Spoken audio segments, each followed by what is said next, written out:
Been really busy this past year. Some of my favorite science, obviously, as a doctor, is the biological sciences. We've done some plant experiments, grew the first tomatoes in space. We've done some genetic studies on plants, which I'm really looking forward to seeing how that turns out, because it's looking at, hey, the adaptations that plants develop in space, are they able to pass that on to subsequent generations? And so I think that'll be pretty cool science. We did the first 3D printing of human tissue up here in the biofabrication facility. And that was pretty cool to both run and see. And then the material science was also pretty special, doing some of the fiber optics development that we did up here, the electromagnetic levitation facility. Yeah, really, the combustion chamber. I've been, the one thing that you do get to do as the more time you spend up here is you get to have hands-on on just about every part of the station. And so I count myself pretty blessed that almost every single experiment we've had up here I've been able to take a part in. That's absolutely amazing. I mean, when you think about all the different things that you just talked about and all the different things that are, the fiber optic is going to, have a potential transformation for commercial. But I think the human part is very compelling, and it's great to have a doctor on board. But I do have one question for you. Did you eat the tomato?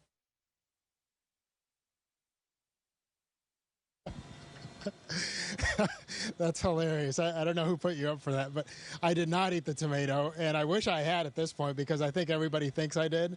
And no, and it just perplexes me. I spent so many hours looking for that thing.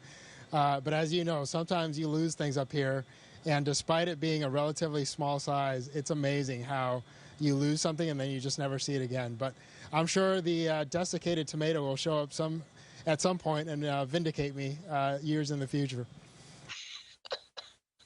Hey, Frank, tell our audience about how it ended up that you had an unexpected 6 months more.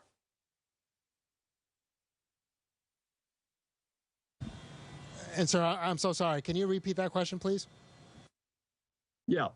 You ended up staying 6 months more in space on board the station than was originally planned. Let everybody know what happened. Sure. Unfortunately, our Soyuz spacecraft developed a leak, we think through a micrometeorite strike in the coolant system. And unfortunately, the spacecraft was essentially intact, but we weren't really sure whether we as a crew would be safe in our return. And obviously, that's a critical component, not just to our safety, but also, and perhaps more importantly, to the computer systems that manage our re-entry. And so because of that, both NASA and Roscosmos came together. And again, as much as it was a challenge to stay an extra 6 months, I'm so grateful that the agency was able to say, hey, you know what, the safe thing to do would be to fly up a new spacecraft and have them wait and ensure a more safe return. And so, yeah, again, I count it as an incredible blessing that we have the capability to do that, and that all parties involved were willing to do that.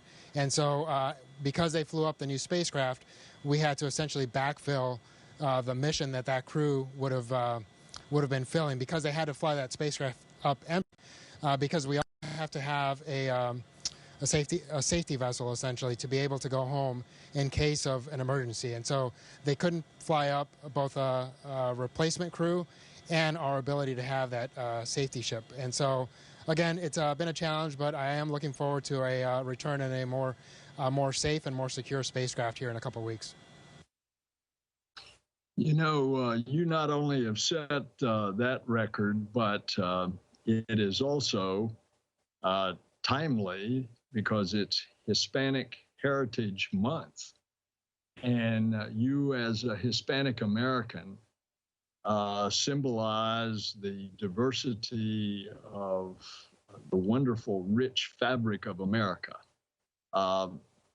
Give us a message on this month's celebration.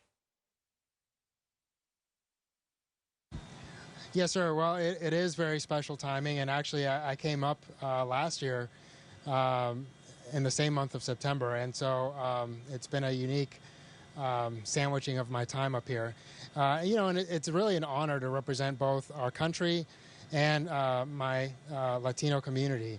And I love the fact that America is becoming more diverse. And I think because of that diversity, we bring different ways of thinking, different backgrounds.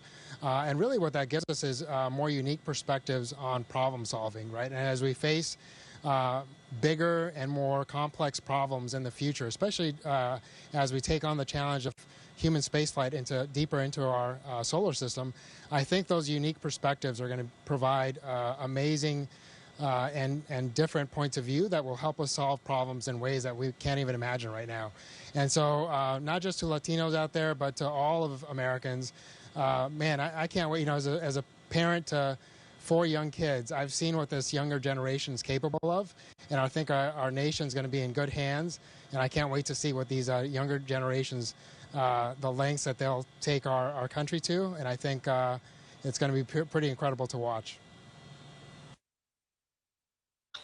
That's just awesome. That is such a fantastic message. I do want to go back to say that I know what a big deal it is for you and your Russian colleagues to stay for an extra period of time, but it also gives you kind of a unique perspective. I mean, the station has changed, actually, because the crews have changed. When you got up there, Crew 4 was aboard the station. You have seen crews come and go. You have welcomed them and joined with them, and then you've had to say farewell. And now it's your turn coming up. How is that different, and how is that making you feel?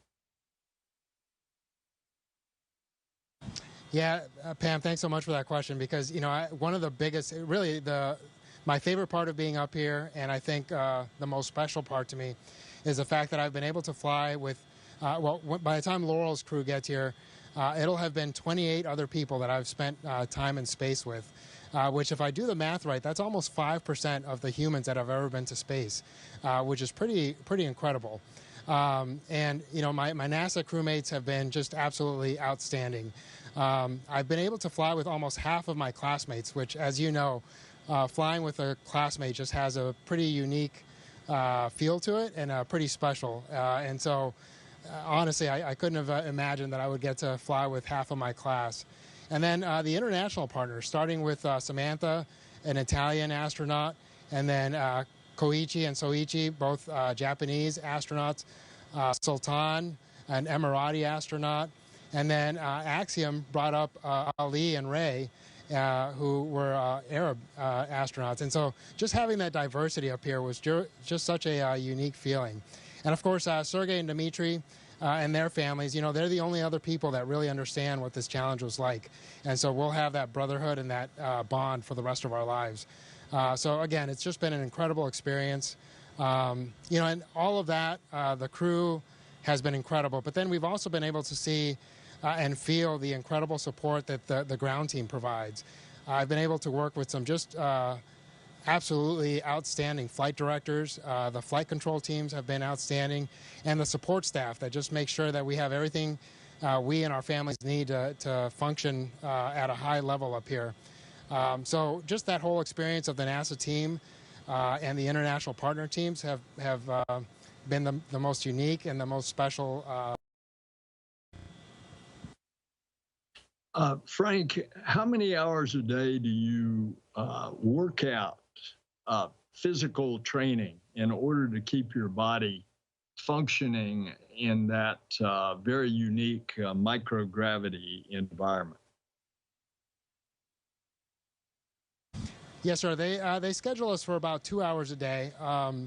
About an hour and 15 of that is on the ARID machine, which is the resistance machine, essentially what we would consider weightlifting down on Earth. And that's because obviously our bone density is one of the things that we most quickly lose up here, and that's because we're not standing, we're not walking, and that provides a lot of the impact that our bones need to maintain their health. And so that resistance training provides some of that resistance to our bones and keeps them strong. And then we also have cardiovascular workouts for about 30 to 45 minutes a day. And we can do that on either the stationary bike or on the treadmill.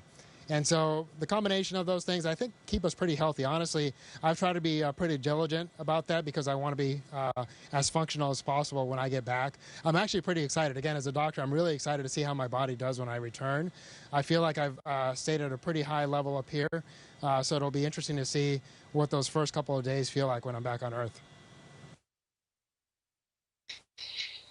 Wow, Frank, you've had so many experiences in your life, at the back at the academy. You were on the jump team, then you were a helicopter pilot, you went through medical school, and then, of course, astronaut training, and are now on orbit. So you've had all these amazing experiences. Maybe you can share what has been the most difficult part and also your favorite part of the mission. Yeah, no, I've been blessed with some pretty incredible opportunities throughout my life. I think the most difficult one, again, is pretty easy, just the separation from family. That's been a challenge. As much as every day up here is different, right, because you're doing different maintenance, different science, there is some monotony to it, right, as far as every day the schedule pretty much looks the same. And then, again, we have some of the most absolutely beautiful and stunning scenery you could ever imagine. But inside the station, you're pretty limited to about a 5-bedroom house. And so psychologically for a year, that was a little bit of a challenge, but my crewmates were absolutely key to that. Just getting to know each other better, spending time together, telling lots of stories.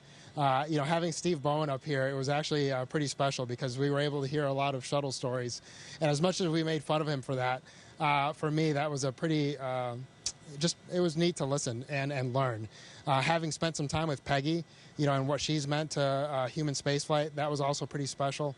I'd say those were some of the most challenging components, but also my favorite because it involves the people. Frank, anybody watching this is just absolutely amazed, and especially the young people watching this.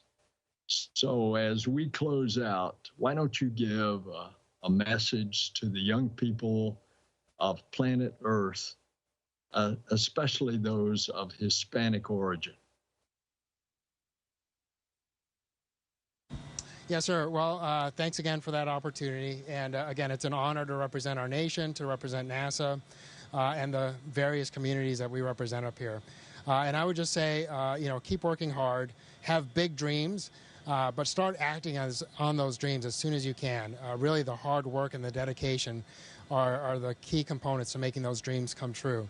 And as much as possible, be kind to others and surround yourselves with good team and good teammates, because ultimately there's very few things in life that we accomplish individually, and almost everything big that we accomplish as humanity requires incredible teamwork. And so try to surround yourself with good people and go out there and do great things. That's beautiful, and we thank you. Bless you, Frank. We'll see you when you come home. All right, sir. Thanks so much for your time, Pam. It was an honor to spend some time with you all, and I look forward to seeing you soon. Station, this is Houston ACR. That concludes the event. Thank you to all participants from NASA headquarters. Station, we are now resuming operational audio communications.